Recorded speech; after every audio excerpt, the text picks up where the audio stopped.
शादी के 3 साल के बाद हम दोनों को एक बच्चे की इच्छा हुई, पर सारी इच्छाओं के बावजूद मैं और 1 साल तक गर्भवती नहीं हुई, तो हम दोनों चिंतित हो उठे।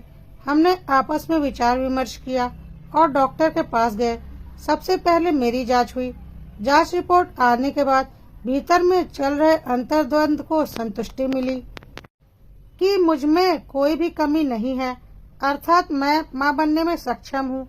जबकि प्रभात चिंताग्रस्त हो उठे। उन्हें स्वयं पर संदेह हो गया। उन्होंने अपनी जांच कराने से साफ इनकार कर दिया और ये बात मुझे किसी को भी न बताने की सख्त हिदायत दी।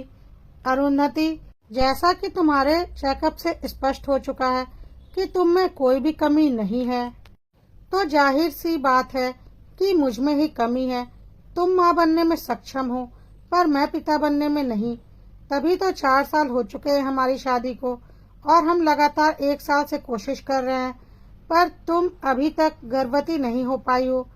लेकिन प्रभात, चेकअप तो सिर्फ मेरा हुआ है, तुम्हारा नहीं, तो तुम ऐसा कैसे कह सकते हो? अरुंधति, यह बात तो सीधी से है कि अगर तुम में कोई कमी नहीं है और फिर भी तुम गर्भवती नहीं हो पा रही हो, तो कमी मुझ में ही है। फिर चेकअप की जरूरत ही क्या है? प्रभात ने बिना डॉक्टर के जांच के खुद के पुरुषत्व पर शक कर लिया था और वह इस बारे में कुछ भी डिस्कशन नहीं करना चाहते थे। शायद पुरुषों की यही समस्या होती है कि वह अपनी कमियों को स्वीकार नहीं कर पाते, और यहाँ तो प्रभात बिना किसी जांच के ऐसी बातें कर रहा था। प्रभात गंभीर व परेशान रहने लगे। मैंने उन्हें एक बार समझाया भी कि आप भी अपनी जांच करा ले। यदि कोई कमी निकली तो उसे दूर किया जा सकता है। लेकिन ये इस प्रकार से तिलमिला उठे थे मानो मैंने इनकी दुखती रग पर हाथ रख दिया हो। अब तो जब भी कोई इनसे बच्चे के बारे में सवाल करता, ये बौखला जाते मानो इनकी चोरी पकड़ी गई हो। एक दिन प्रभात ने अरुंधति से कहा, मेरा छोटा भाई चेतन ग्रेजुएशन की परीक्षा देने के बाद 15 दिन के लिए घूमने के लिए मुंबई आ रहा है। लेकिन इसी बीच मुझे कंपनी के काम से 15 दिन के लिए अमेरिका जाना है। तुम उसका पूरा ख्याल रखना और उसे अच्छे से मुंबई घुमाना। उसे मेरी कमी महसूस नहीं होनी चाहिए। अरुंधति ने कहा, बिल्कुल, तुम उसकी चिंता मत करो, आखिर वह मेरा भी तो देवर लगता है। कभी कभी जब सास ससुर चेतन के साथ चले आते तो वे हमसे एक पोता या पोती की इच्छा के बारे में जरूर बताते। चेतन से मेरी बहुत अच्छी बनती थी। वह मेरा देवर कम दोस्त ज्यादा था। लेकिन इस बार चेतन अकेला ही मुंबई आ रहा था। प्रभात अमेरिका जा चुके थे। अचानक कॉल बेल बज उठी तो मैं अतीत से वर्तमान में आ गई। मैंने उठकर दरवाजा खोला। सामने चेतन को मुस्कुराते हुए देखा। नमस्ते भाभी। चेतन अंदर आकर दीवान पर बैठ गया। कैसी हो भाभी? और भैया कैसे हैं? सब ठीक है। वे 15 दिनों के लिए आज ही न्यूयॉर्क गए हैं। भैया तो बिल्कुल भोले हैं भाभी। अरे, उन्हें तो मुझसे डरना चाहिए। सोचना चाहिए कि चेतन कितना स्मार्ट है, फ्लर्ट है ना भाभी? चेतन हंसा तो मैं भी धीरे से मुस्कुरा दी। शाम को हम दोनों घूमने निकल पड़े। फिर तो ये सिलसिला सा बन गया। देर रात तक हम मुंबई घूमते, होटलों में डिनर लेते और फिर आकर अपने अपने कमरे में सो जाते। चेतन मेरे चंचल स्वभाव से भली भांति वाकिफ था, पर इस बार उसे मेरी खामोशी विचलित किए दे रही थी। कई बार वह इसका कारण जानना चाहकर भी न जान सका। एक दिन चेतन ने बहुत जोर दिया तो मैंने उसे सारी सच्चाई बता दी, जिसे सुनकर वह भी परेशान हो उठा। धीरे धीरे 15 दिन गुजर गए। प्रभात न्यूयॉर्क से लौट आए। उनके आने के एक दिन बाद चेतन दिल्ली लौट गया। चेतन के जाने के बाद हम सामान्य रूप से रहने लगे। अचानक अगले महीने मुझे एक दिन 2-3 उल्टियां हुई और कई बार जोरों से चक्कर आया। इन्होंने फौरन डॉक्टर को बुलवा लिया। मुझे देखने के बाद डॉक्टर ने जो कुछ कहा उससे ऐसा लगा जैसे मेरे ऊपर कोई खुशियों का बम फट पड़ा हो। मैं गर्भवती थी। ऐसे इतने सालों के बाद अचानक गर्भवती होने का एहसास मेरी कुछ समझ में नहीं आ रहा था।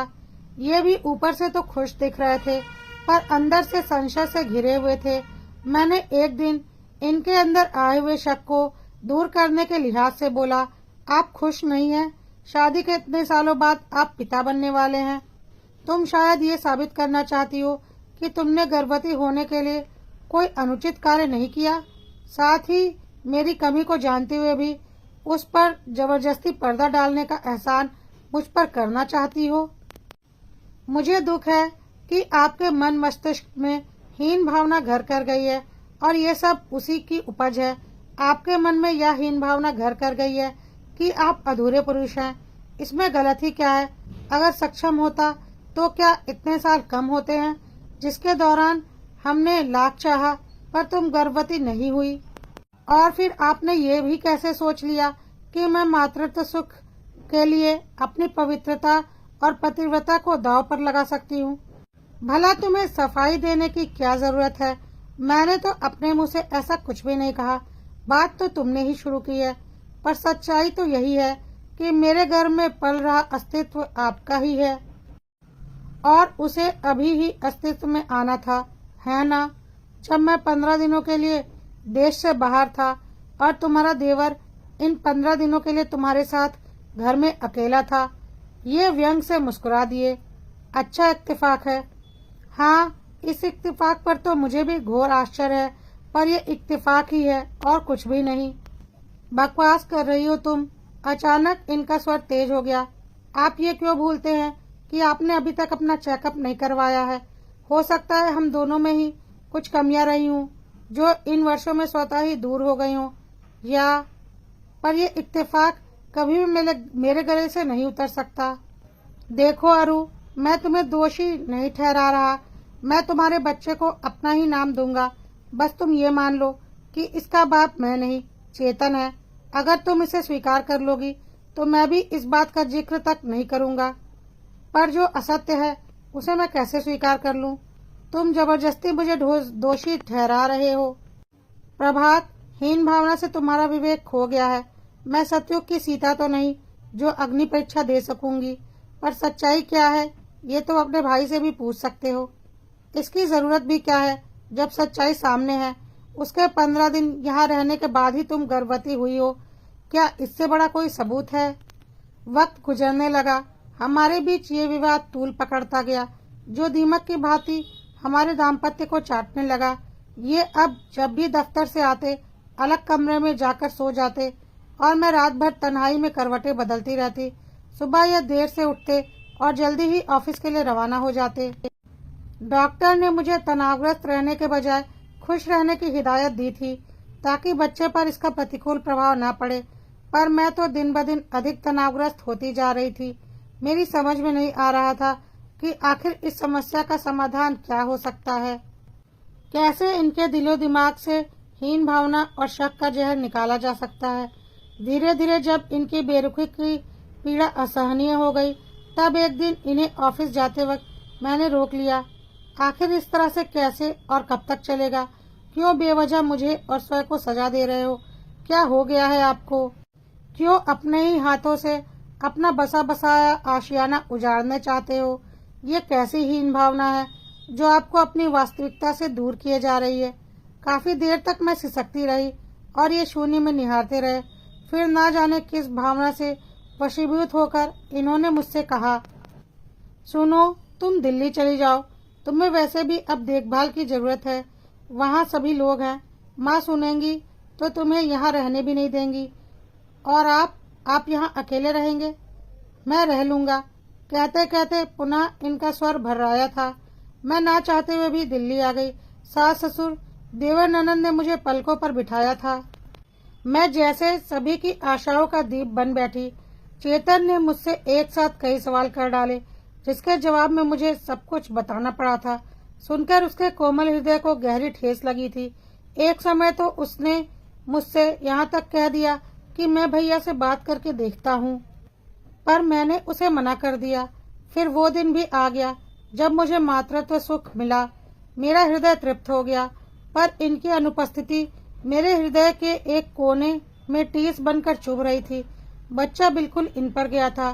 सास का कहना था कि जब ये पैदा हुए थे तब बिल्कुल ऐसे ही थे।